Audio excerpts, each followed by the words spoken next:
I pledge allegiance to the flag of the United States of America and to the republic for which it stands, one nation, under God, indivisible, with liberty and justice for all. Most of the time. All right. Moving on to 3.2, I need a motion to adopt July 8th Board of Education agenda. So moved.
So golf is a very safe sport, as long as a few basic common rules of safety are followed.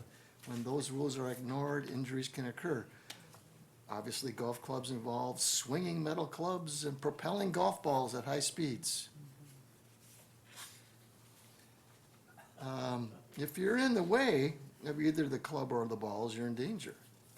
You could be placing yourself in danger too if you do not respect the power of the sun, the danger of lightning, and your body's need for the right kind of fluids on warm days. Here are just some quick tips. Keep track of those around you. Right? Know your environment. Mm-hmm. Heads up.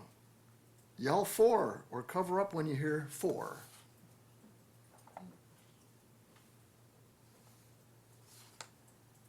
Drive safety, and they're talking about golf carts. I drove the guy today. I thought I was going to die. Protect yourself from the sun and drink plenty of fluids. And again, just be aware of those around you when you're swinging your club and hitting balls in the air. All right. Is he okay? He's fine. Yep, he's fine. All right, let's move on to citizen comments. We have no citizen comments at this time. We'll move on to consent agenda. How about a motion to approve the consent agenda? So moved. Second. Motion is second. All those in favor say aye. Aye. Opposed? That passes unanimously 7-0. Get rid of this.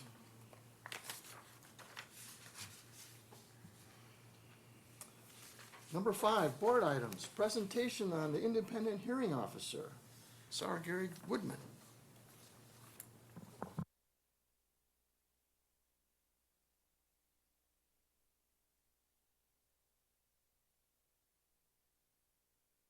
That's right. Okay. Good evening, everybody. I've been asked by Mark to make a presentation about the independent hearing officer. My name is Sarah Gehrig Woodman. I am your independent hearing officer, and I've been doing it now for about 15 years, I think.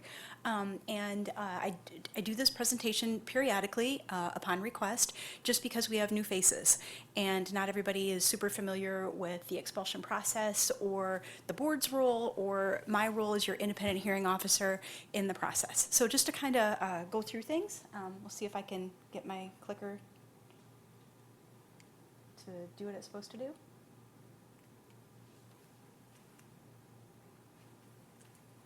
Am I pressing the wrong button? You got it.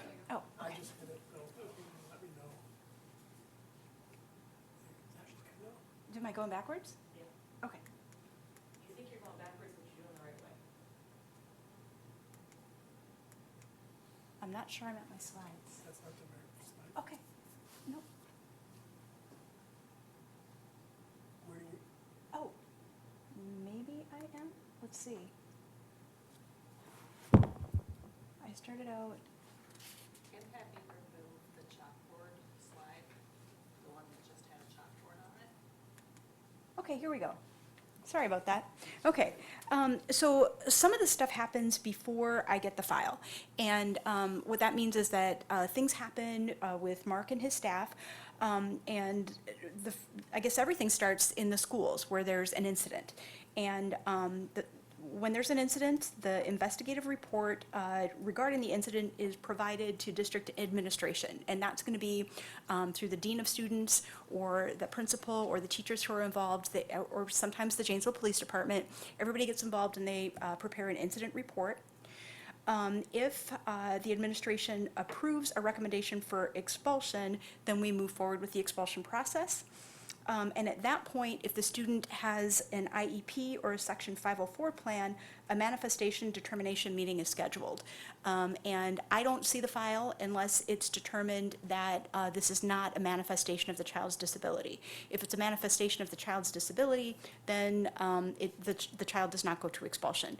And I have no power to question that determination when we get to the hearing, but it is one of the steps in the process. I simply ask if the child is subject to an IEP or a 504 plan. I call that a special needs child. If they are, then we talk about whether or not the manifestation hearing occurred. If it did occur, then I inform the family that I have to accept that determination. I do not have the power to challenge it. So once those steps have been accomplished, then we go forward to the expulsion hearing. And the hearing is at the option of the student and the family, a closed hearing, which means that it's a disciplinary proceeding, so it's confidential. So I always explain to the family what that means and that they have a statutory right to have the hearing be confidential. And in the vast, vast majority of the cases, the child, with sometimes the consultation with their family, they will agree that the hearing should be closed.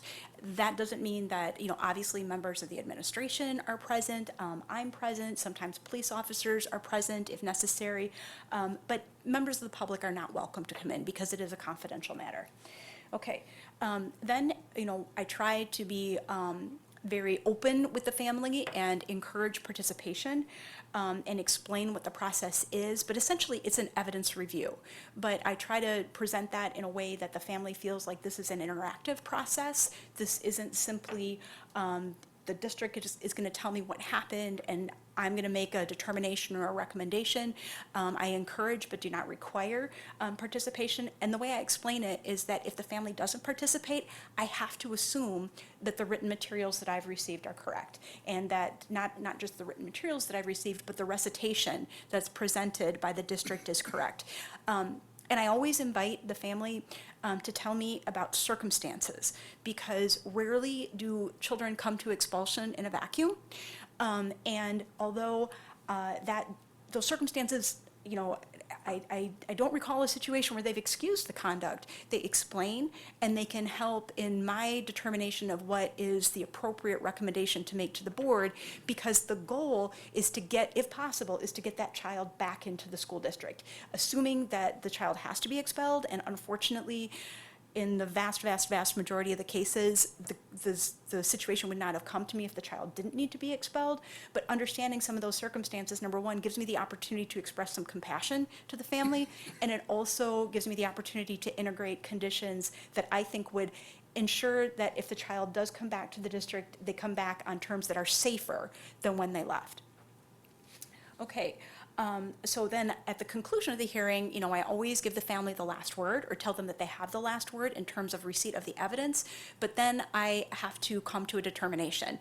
And when I make the determination, I explain that this is a recommendation that I will be making to the school board because I do not have final say. That is up to the school board. And that kind of, just to kind of break down, school districts can hear these things. The whole board can hear these things as an evidentiary hearing. For as long as I've been doing this, and even before I was doing this, the School District of Janesville has decided that that I'll just call best practice is to have an independent hearing officer. And I will say that from my perspective as the independent hearing officer, I think that it's efficient and it allows for consistency. Because having new school board members is a wonderful thing, but you don't have necessarily the extent of the experience and all the different types of cases, and just wanting to treat the families fairly over time. And I think that that's easier probably to do when you've done, 100 expulsions, or when you see how the district has handled these situations historically, than it is for a board to collectively kind of make that determination. So it's kind of outcome driven maybe, but I think also process. I guess just putting myself in the shoes of the family, I think that the hearing process is a little more intimate when it's a hearing officer as opposed to a presentation in front of a full board. Just to kind of reflect on my duties as an IHO, when I get the expulsion packet, I review it. I read every single piece of paper in the expulsion packet. I tell the family that I've read every piece of paper.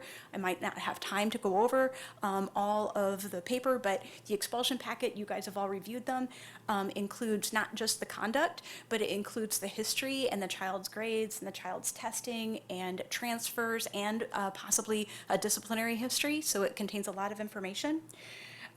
My duty then, of course, is also to conduct the expulsion hearing and formulate a recommendation for you guys, and then to present that recommendation in closed session to the full board.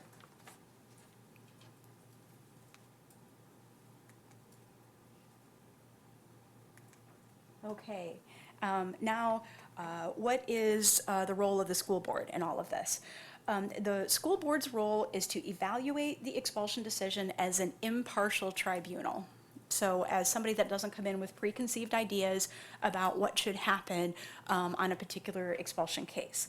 And you guys have the authority to accept, reject, or modify the recommendation that I make. And I state that with a caveat. That's what the law says, absolutely. The Department of DPI, Department of Public Instruction, has the authority, the right, and the family has the right to appeal anything that is done in an expulsion to the Department of Public Instruction. And the DPI has looked disfavorably on anything that the board would do that would increase a penalty. So, as I recall, I won't talk about what happened in closed session, but there have been times when there have been slight modifications to orders. If that's a slight modification in the student's favor, that's probably going to be looked upon more favorably by DPI than it would be if something was made more severe. And I think that's probably pretty obvious, because just how does that present to the family, right? I heard one thing and now I get something else. So that's just, you have the authority to accept, reject, or modify. But for the most part, I think just as a policy matter that consistency is good. And I am always willing to talk about and explain and defend, if necessary, the reasons why I make the recommendation. And I just hope that I have the trust of the school board that, for the most part, there are good reasons for doing what I recommending to you to do what I recommend. And it's going to be consistent with how we have treated prior behaviors, and similarly situated, because it's not just the behavior, it's also the context and the history and the danger that's presented, if any, to the school. But there's a certain level of consistency over time, and that's one of the big reasons why the recommendation that's being made is being made. So just to kind of dig into that a little bit more. Keep clicking, I think. Okay, here we go. Specific examples, the board should give policy oversight. And I'm going to give a great example, I think, of a shift that occurred probably halfway through my term as your IHO, is we used to expel for definitive periods of time. And that's a great thing in the sense that there's a light at the end of the tunnel. But sometimes the child doesn't take the steps that are necessary to become a safer school community member, and sometimes that child would come back at that specified period of time, and I'd end up having to expel the child again. And I would get comments from the school board like, what in the world? We just expelled this person 2 years ago. Why are we back doing this?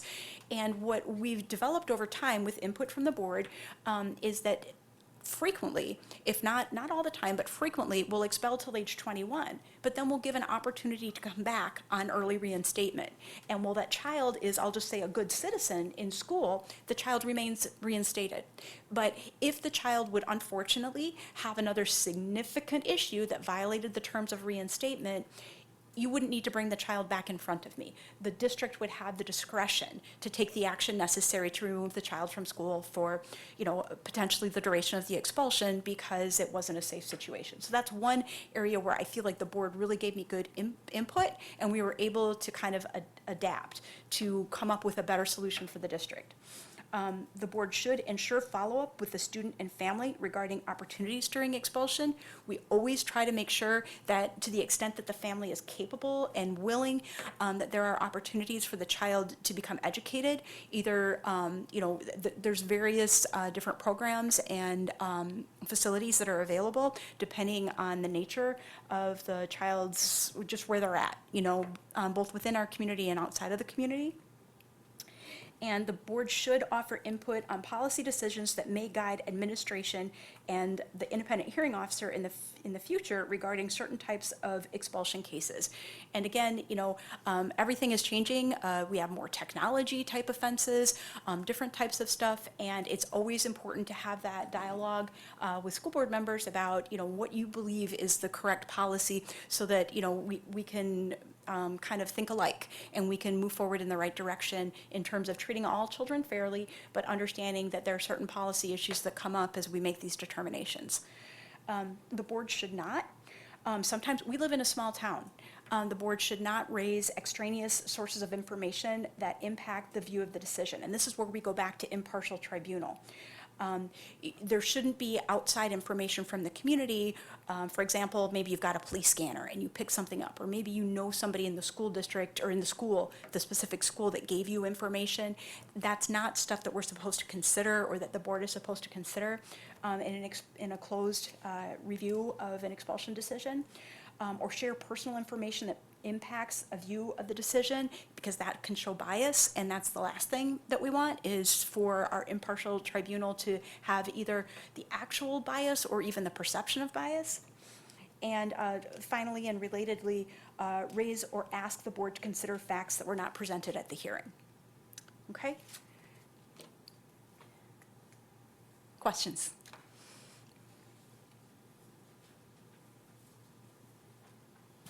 Any questions or comments? No questions or comments? Thanks, Sarah. Amazing, Thanks thank very you. much. Let's move on to 5.2, consider approval of resolution authorizing an independent hearing officer for the School District of Janesville in accordance with procedures outlined in state law. Need a motion and a second. Motion. Motion and a second. Okay. All those in favor? Aye. Opposed? That passes unanimously 7-0. Move on to 5.3. Consider approval of recommended appointment of Sarah Gehrig Woodman as the independent hearing officer for the 25-26 school year. So moved. Second. There's a motion and a second. All those in favor? Aye. Opposed? And that passes unanimously 7-0. Let's move on to 5.4. Presentation and consider approval of preliminary budget. What do you got, 5 minutes? 5 We were minutes. told? It could be as short as you would like, sir. All right. It's Dan. Did that mean it was gonna be short and concise? Is that what you? It's Dan. Okay. I want to know who put 5 minutes after saying. Okay. Well, good evening, commissioners. Nice to see you. It's great to be seen. Thank you very much. Yes, and it's such a warm environment for me to present in. I truly appreciate that.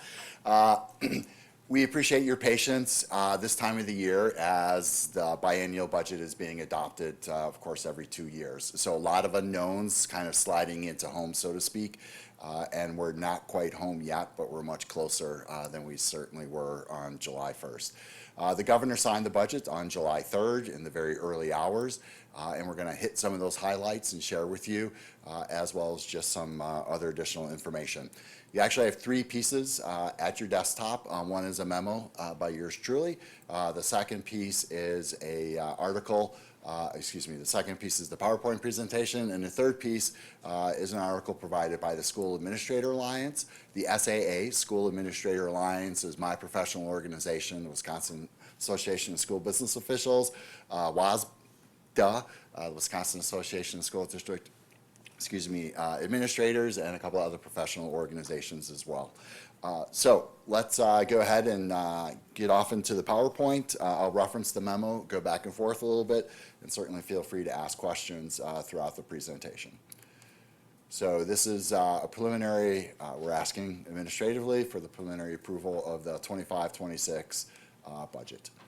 Of course, we have 4 priorities as a district: student academic excellence, staff excellence, operational excellence, and we really appreciate our family and community partnerships that make our district a great place to attend. We started back in the winter with some major budget assumptions. You'll see some adjustments. We assumed per pupil categorical aid remaining at $742. We assume a cash forward FTE or membership. The revenue limit, as you may recall, had a 400-year veto, meaning for 400 years we would receive $325 each year. That was upheld by the Supreme Court, so we are now entering year 3 of $325 per member. The revenue limit ceiling we projected to remain at 11, and it did. Probably the largest change, and really the only significant change, was the change to categorical aid for special education. It was actually budgeted at 33%. This year it came in at just 30%, 30.6 I believe, and it is projected to increase to 42 and 45, and we're going to talk about those figures in a few slides. Expenses, CPIU base wage is 2.95. That nets out, as you know, to 2.15% on base wages. We settled in at health insurance at 9.9, dental at approximately 5, and we assumed a 4% increase for student transportation, as well as a 4% increase in utility costs. There are some other expenses, but those are essentially the big ones that we have as a district. This is a data slide that we shared with finance, and it just kind of gives a little bit more context. You'll see Janesville highlighted in blue there, and what we've done is we've taken a look at our revenue limit per member.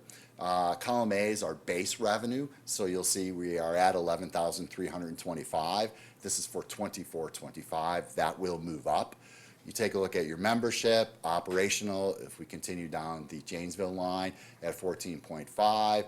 D is actually C divided by B, but what it comes down to is column E is our membership value last year was $12,900. That ranks 6 of the 8 districts you see between Clinton, Edgerton, Fort Atkinson, of course us, Jefferson, Milton, Turner, and Whitewater. So we are a low revenue limit district, even when you factor in our operational referendum. If we compared this to the Big 8 and took into consideration Verona, Sun Prairie, Middleton Cross Plains, and Madison, we would probably be ranking towards the bottom as well. So we are not a rich district in terms of revenue limit per member. So you talk about revenue in that it's always a balanced budget, and certainly our expenses are higher, our revenues are higher outside of a base revenue limit per member because we have federal funding, you have local receipts, right? We have other state categorical aids that come into the district, but in a very simple way, revenue equals expenses for a balanced budget, and we are a low revenue district and therefore a low expenditure district. Now again, there's an asterisk to that.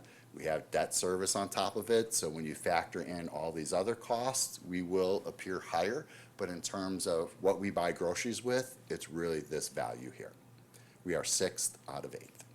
Dan, Yes? at the revenue slide, while it might be not very significant or very much, but what is the proposed or the projected revenue from our international program? We're going to touch on that in a little bit, Okay, thank you. if you could hold that thought. And actually, it's part of the memo, not perhaps a dollar value, but we'll come back to that. Great question, thank you.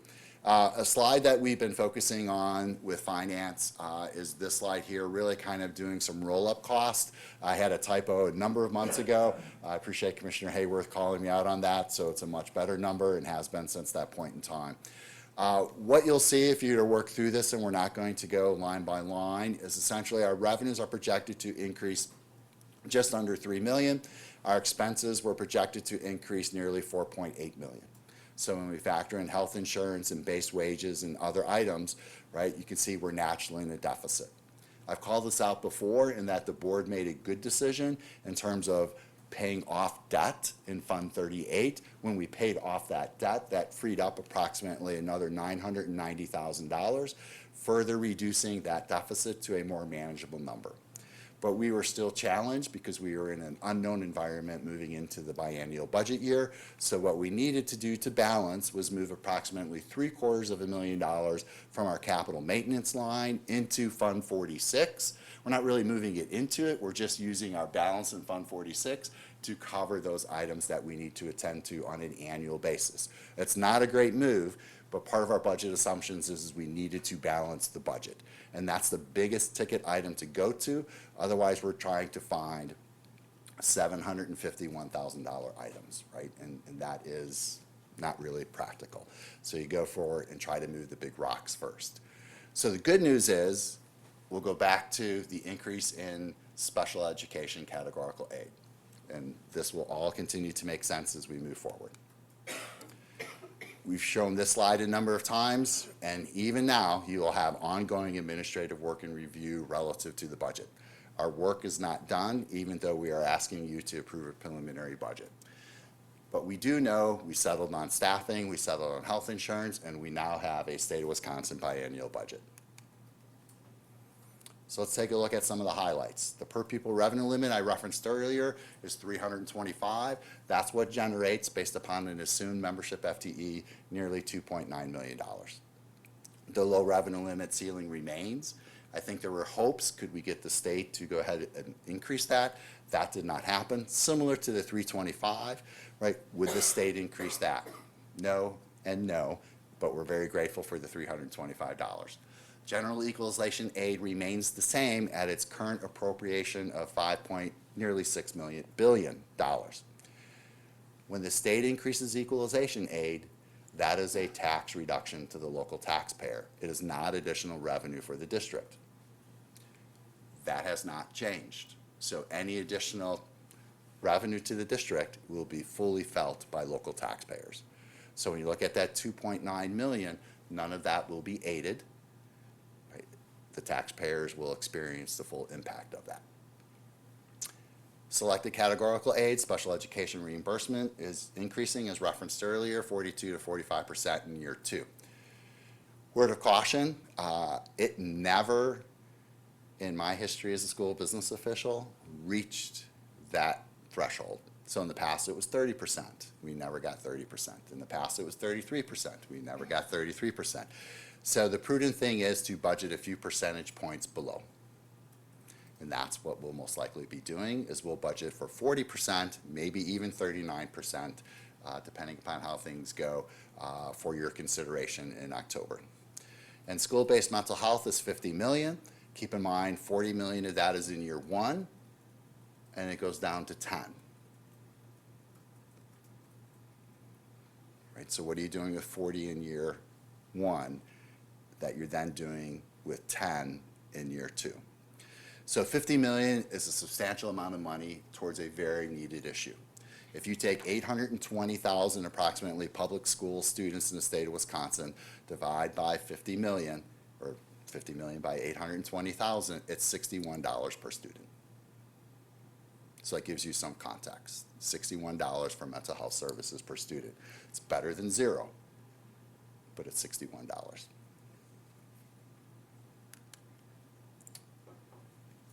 Special ed reimbursement is based on eligible prior year costs. This is just kind of talking a little bit more in detail about special education, right? So the money we will receive, that approximately 40% on, are last year's expenditures.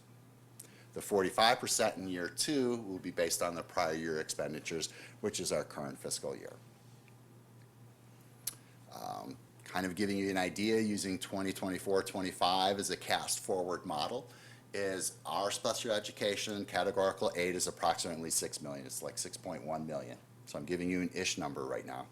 The categorical aid percentage will increase from 30 to 40, which is a 33% increase. So we're using 40, we're not using the 42 in our modeling. 33% of 6 million is 2 million. That's how we arrive at approximately a $2 million increase.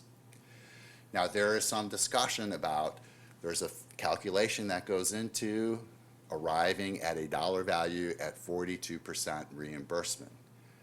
I'd say some of my peers are like, yeah, that number may be off because it will be higher. And it's some certain pot of money. So that's why should we budget 39? Should we budget 40? What exactly should we budget for is going to be interesting to navigate. But special education costs, even in our own district, right? We approved an increase in special education staffing to serve the needs of our students. And that's nearly $1 million increase in staffing. And we're one district. And there's a district just to the east of us on the water, right, that is still a little undefined when it comes to their special education cost. Yes, ma'am. Is there a consensus amongst your peer group across the state as to what they're going to budget at? I don't, we haven't quite polled everyone yet. I just actually happened to have a conversation with two individuals, one of whom I work with. So Matt Sylvester Knutson, our Director of Finance, and I are leaning more into the 40. I just happened to be chatting with a neighboring business official prior to this meeting. He's probably at 39. Mm-hmm.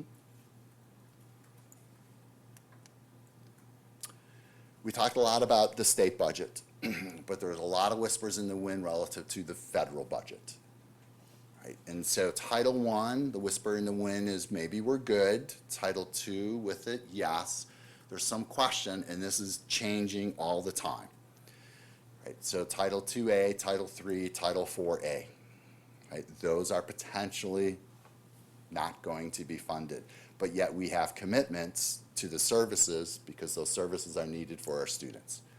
So it's not as though, well, I'm sorry, we can't provide that. And Title II, right, well, perhaps not directly to the students, right? That's where a lot of our staff development comes into play to better serve our students. Not saying this is going away, but we have to be very conservative, right? And we have to place ourselves in a safe harbor because we just don't quite know yet. Yes, sir. That last bullet point under 2A requires private school equitable services. Correct. That's the services we provide private schools that. Correct. So for both any service we provide with federal funding, if we have eligible private school students, right, we oversee, so Julie DeCook, who works in learning and innovation, right, is our partner, kind of the program manager, works closely with Tammy Carlson, who's the fiscal manager for title funding.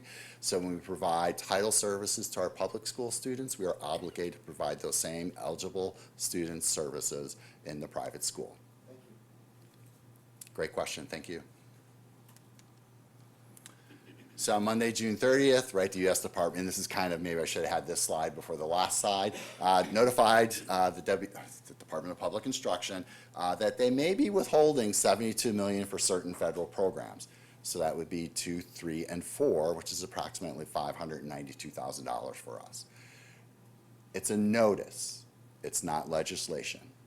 Right, so that's why we're just being very cautious. I don't want anyone in the room or who's watching to think that we're losing it. We just don't know. So some upcoming dates, as we know, July 1, the fiscal year begins. We received our equalization aids estimate. That is in your memo. I would say my peer group, and while I haven't polled everyone, Commissioner Herta, but I'd say the 4 or 5 I talked to relatively are like, yeah, that's a BS number. It's 4 million and change. If it holds at 4 million, that is awesome, but it will not be that number come October. In part, just because of some unknowns even in the district relative to some larger districts. We do our third Friday count on September 19th. Rachel Monson in People Services does an exceptional job with our building admin assistants. October 1, we receive our equalized property values. October 15th, our final equalization aid value. And then October 28th, if you're not doing anything, you'll be here because this will be the budget adoption and levy certification night. Overall, it's a very high number. I, with confidence, can tell you it will not be this number, but it's this number today, and this is net of our transfer, the 25-26 Fund 10 and 27 budgets, $155.7 million. This is only 10 and 27. Keep in mind, we have debt service on top of it, Fund 39, right? So we passed a referendum. We're very grateful for that. So that'll be a dollar value on top of that. We also have our Fund 80, which is a levy as well. Fund 50 is self-sustaining. So while it's part of the district's budget, it's not part of the taxation.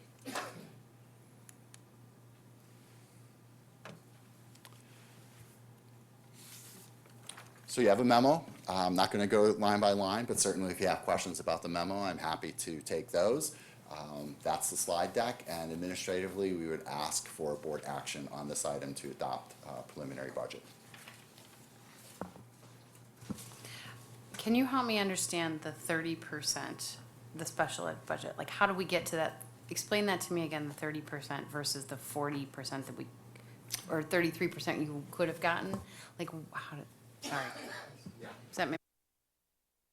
This is where sometimes I wish I had a whiteboard, and I didn't necessarily do it right in the slide deck. So statutorily, the reimbursement for this current year should have been 33%. There's a some certain pot of money. When everyone submits their prior year data, right, that's what this year, 24-25 reimbursements are based on. So there's assumptions through the first 3 payments, and any adjustments, perhaps there's a district that's outstanding in reporting their data, are made at the end of the fiscal year for our June payment, right? So that June payment is 30% off. Think of our special education budget in 3 segments, all right? 1 is the transfer. 2, from a revenue standpoint, is our state aid, right? And then 3 is federal funding. So our overall special ed budget, right, so forgive me, I'm going to say is about $22 million. It always needs to balance. So this year, we budgeted $6 million in state aid, $6 million came in. We probably have another $3 million in federal funding, such as IDEA, Individuals with Disabilities Education Act, right? And the remaining comes from that transfer, and our transfer this year is approximately $15 million.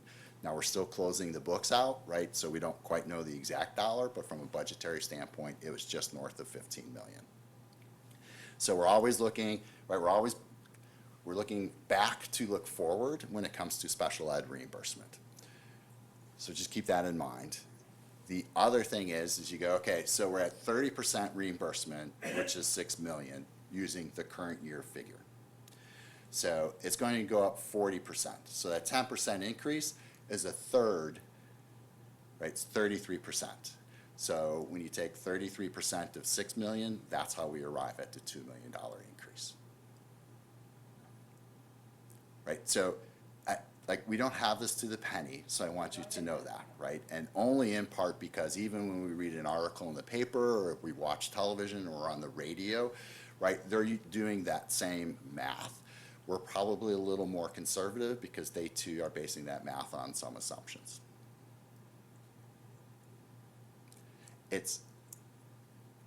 Sorry. These are great questions. There's just lots of moving parts, and I'm more than happy to spend some more time going into some detail. That's fine. That's fine. I just want to understand it, so that's fine. Thank you. Just for clarification, the per pupil adjustment, that in essence resets every year. It's not 325 and then added to another 325 the next year, and then another 325 the next year. It is just whatever it is, whatever the baseline is, and then 325. If that makes sense, my question. I believe it does. So let me give you an example. 2 years ago, we had a low revenue limit ceiling. We were at $11,000 for our base revenue. It moved to $11,325. This year, it will move to $11,650. The next year, it'll increase another $325, and so on and so forth for another 300 plus years. Right? So it's not 11,000 and you get 325. then it resets to 11,000 and you get another 325. It's 11, 325, 650, and I think it's 975 off the top of my head. Right, so unlike per pupil categorical aid, you notice that 742, and I want to come back to the Janesville International Exchange Program. Don't let me forget that, please. So that has been flat at 742 for 5-6 years. So you get the same $742. There's no growth, there's no CPI, there's no changes unless those changes are made legislatively. So this is why our district and many districts need to lean into operational referendums.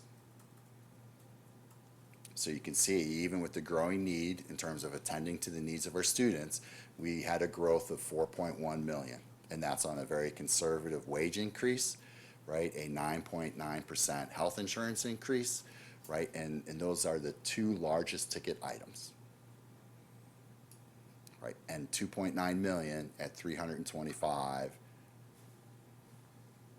Well, it's a big, like, we'd all take that direct deposit into our personal checking accounts, right? But a district this size, it is not a significant amount of money.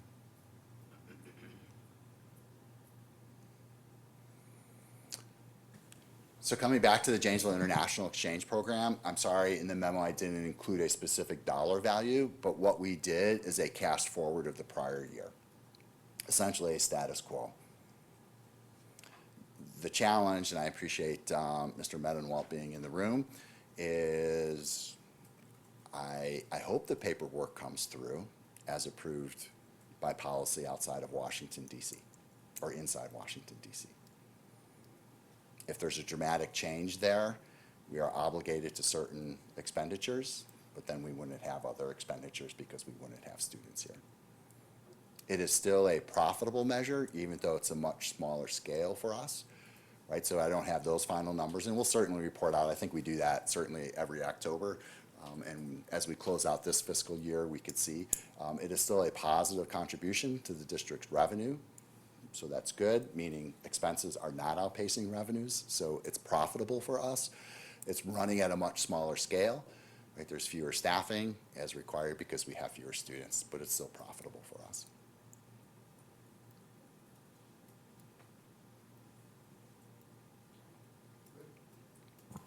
If any board member has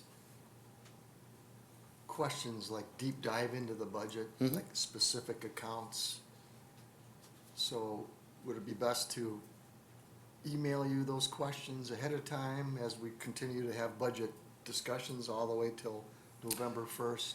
Yeah, absolutely. I would probably ask a few things, and I think you know this has been your practice, is just to carbon copy Superintendent Holtzman.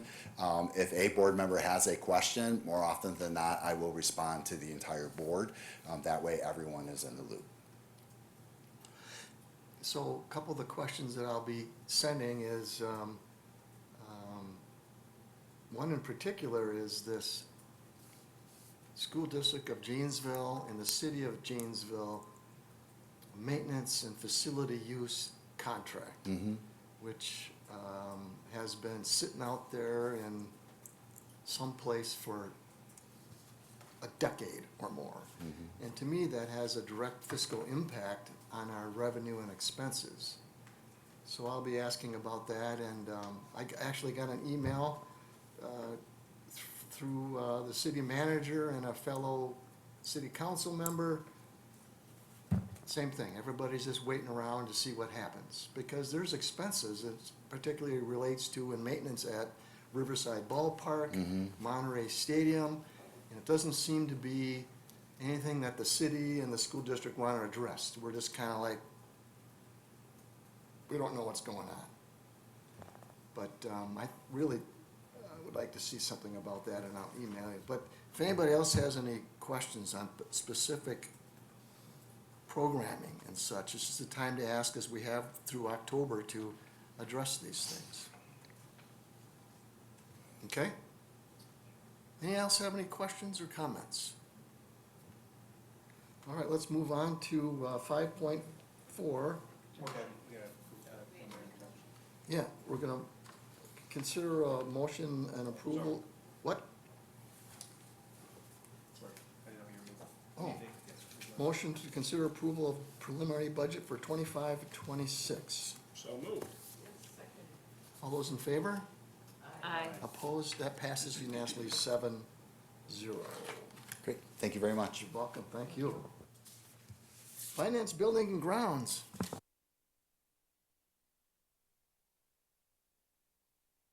Okay. How about 5.5, discussion on board development? Was that like a kind of a little Freudian thing, right? You don't want to do, you Right? don't want to be developed, Kevin.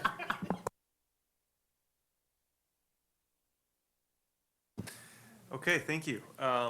We have had some conversations about providing the board some development and have agreed with a facilitator to come to our next board meeting to talk a little bit about board roles, responsibilities, and how we can work together as a board to be the most efficient possible.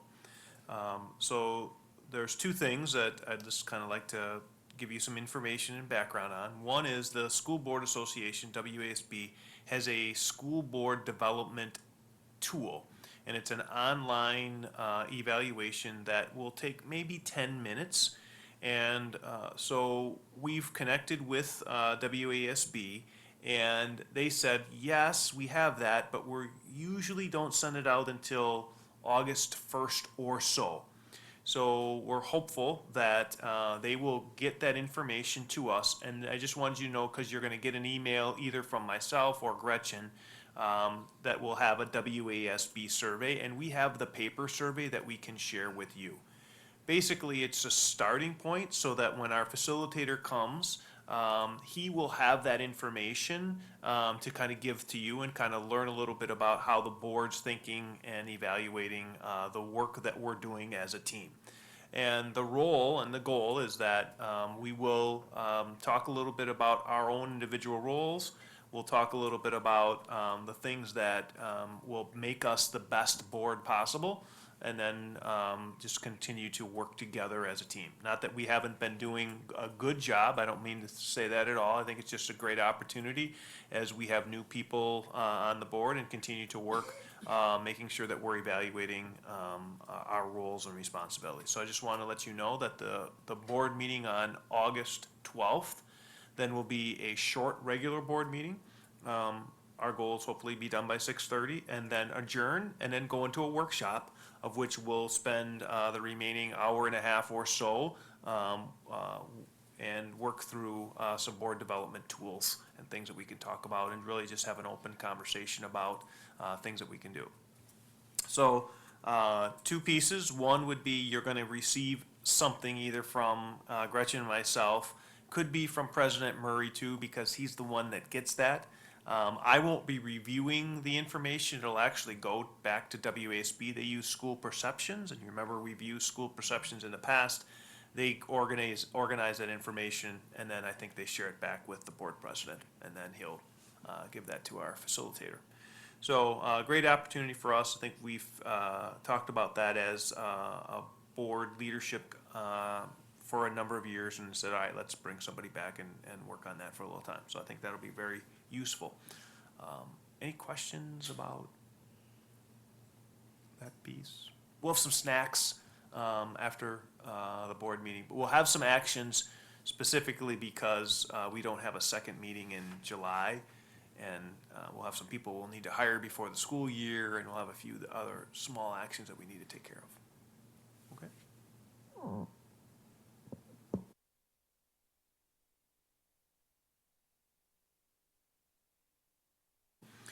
Lots of great stuff going on in the school district. Just wanted to kind of give you an update on our facilities planning.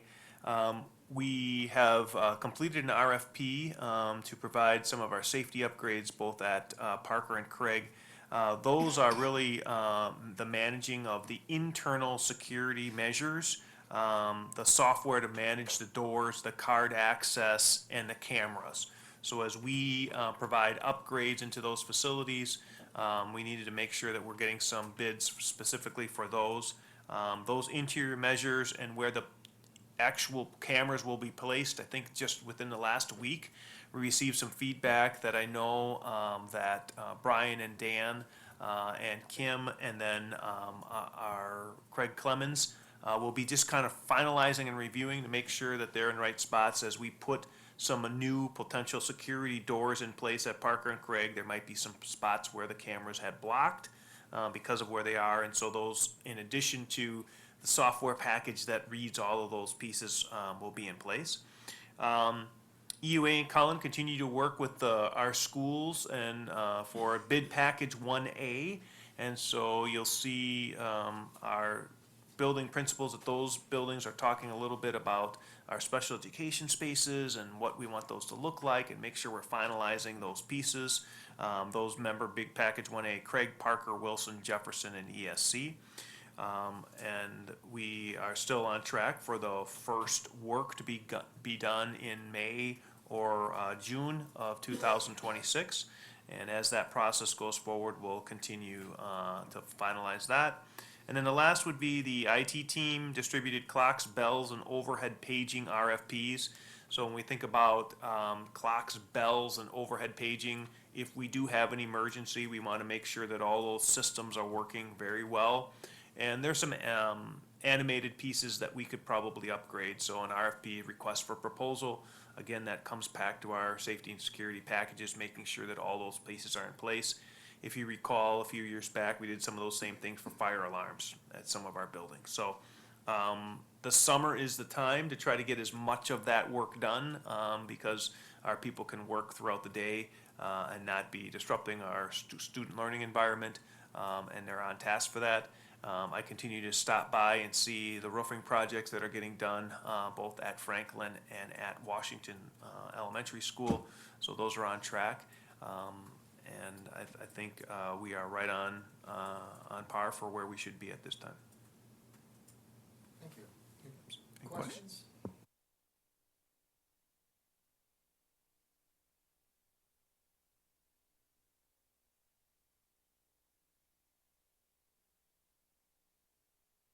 Me beforehand, so I knew it was happening. Well, Mark took care out of the committee meeting. Just take all the bullets out of that gun. All the arrows away from the never mind. I guess I'll say and I'll just hit the highlights here. One of the key functions, as you remember, for the board is reviewing the financial health. And I say that because not every district has necessarily done that. So actively looking at it every month and reviewing audits and those things, it is one of the fundamental tasks that we have. So we do it every month.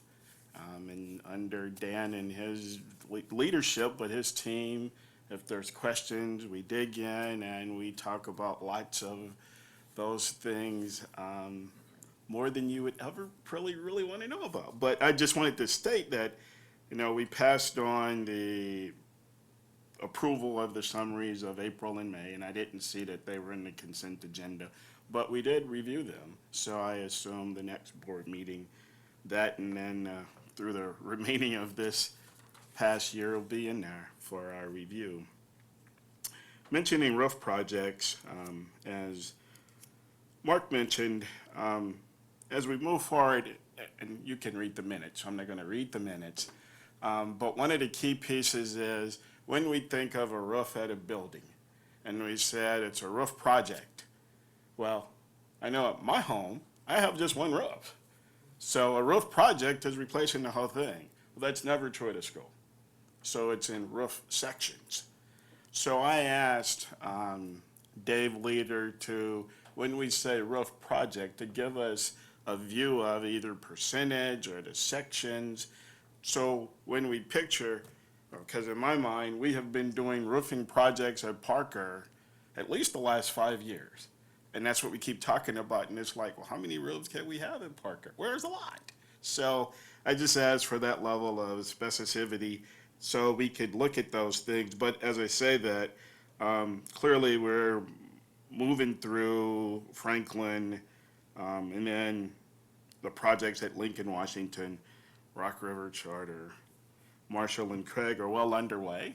And as Mark also mentioned, the summer is the time to do that. As we think about, what can go wrong. Well, if there's less buddies around, there's less opportunities for things to go wrong and people get hurt. So that's wonderful. Let's see, talked about that off my list. Review of property and liability insurance. So this is one that I'm sure that everybody's experiencing when we talk property insurance rates. So we don't necessarily talk about the impact on the budget, but in my mind, it's gonna at some point be a line item that we do talk about just from all of the property damage that's happening throughout the country. Well, we see a little bit based on claims and risks, so there's a tick up, which in the last 2 to 3 years, there's been a tick up. This year was more of a larger increase. But it's interesting, we ended up getting a dividend, but not as much as we typically do. So I'm like, so we overpay, hoping to get something back, and that's really what ends up happening. So, but I'm just kind of in the future, it isn't going to keep being the case. So it's just something for us to keep on the lookout. So, but that is actively reviewed and go out. We review different insurance companies and go through, and ultimately our I guess wholesaler, as they review, comes up with the best pricing that we have available. No reason to talk about budget development. And the last piece that we just touched on as we start to dig in, and I say this for any board member that has thoughts or any particular thing that they want us to look at as we look at student fees, through athletic fees, the common use fees within buildings, we're gonna dive in. This is one of these items that's been out there, but let's dive in, figure out the flow of money, and really now say what makes sense, but it becomes a more of a process piece. We have great coaches, but the coaches shouldn't be worried about has the student paid their fees to be out practice or whatever. So do know some instances that we do need to just tighten up or develop the process, but definitely tighten up so we can look. So any thoughts on any of that, I would appreciate. Dan and I, as we try to really bring that forward, but this is more a board member driven discussion.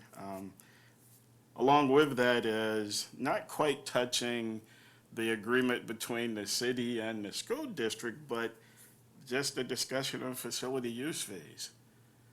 Now, granted, the facilities are the community facilities, but we really just say, come on in and use them and we won't charge you for the most part. So maybe if that's where we want to be, that's great, but let's review it and see under what circumstances do we want to address any of that at this point. And reaffirm maybe what we're doing today or tweak those things. So any thoughts and things would be helpful. And then really lastly along that same piece is, I hate to say, naming district facilities. How do we do that? I think the only place we've actually named anything was for Coach Robert Suter. Robert, weird to say that. It's Bob, it's Coach to me. We named a court, and we can say why, and everybody goes, hey, okay. But then what's the next piece? We've had some pieces that have come more so to Mark as, a recommendation or suggestion or other naming facilities, and we've had some over the years, but they've been sports related. And I'm like, well, how about the awesome teacher? A teacher with significant impact. And how do you define significant impact? A coach, significant impact. So that's one of the things we want to dive in and say, what are the guidelines as a starting point for significance? And I think of a teacher who's recently passed away, but the students that have come through his classroom, and they attribute his teaching to where they're at. So you're going at the top leadership in the country in many aspects. So you're going, so couldn't there be some naming for that individual? So It's, I mean, definitely a detailed topic to dig into, but I just wanted to say that we're gonna start digging in. So as we dig in, the community may be hitting any of you guys up, but if you have thoughts or things to share, that would be helpful to start working through some of those things. That's more than enough. Thank you. Thanks, Greg. Questions for Greg? How about some future meetings? All right, the Finance, Buildings, and Grounds Committee will meet Tuesday, July 15th at 3:00 PM at the Educational Services Center. The Personnel Policy and Curriculum Committee will meet Monday, August 4th at 4:30 PM at the Educational Services Center, and the Board of Education will meet on Tuesday, August 12th at 6 PM at the Educational Services Center.